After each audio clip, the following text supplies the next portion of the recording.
لباجار کوبانه نخوشخانه آیکور آجنان و زاینه کو به تایبت گریدای نخوشین جنانه جبو خدمت جنان 24 ساعتان دخبته.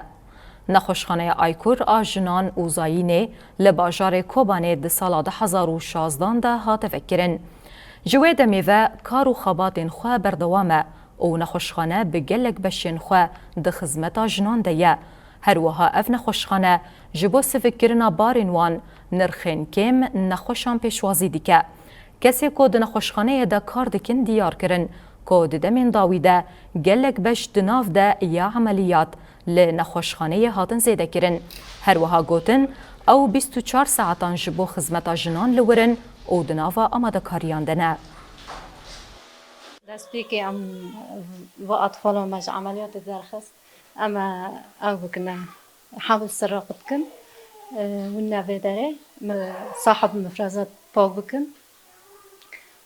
جیوی گرم بکن و گرم بو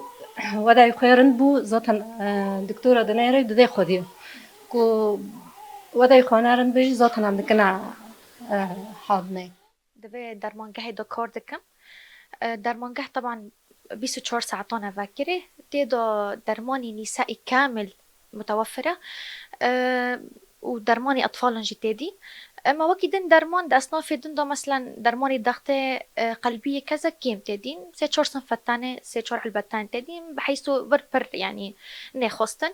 لو ما برد وفرناكن مو في دارين نبالوشنا لأما نسبة مجدر با كيم ترى نسبة 121 تانية داخل زمان اما پیشروجه اما بکن اصناف درمین گشتک و داره بحيث اشخاصنا في حال قد بند ایواری بما انه صيدلي وكري قام بنور نبي داره فقط تشتك كما داويدا دبي خاصه پیش خستی برای خاصه به تیبت زاین تنه بو يعني دار التوليد بو جسري سولوشنا بو مشروع نسائي ودار التوليد حرد هم داره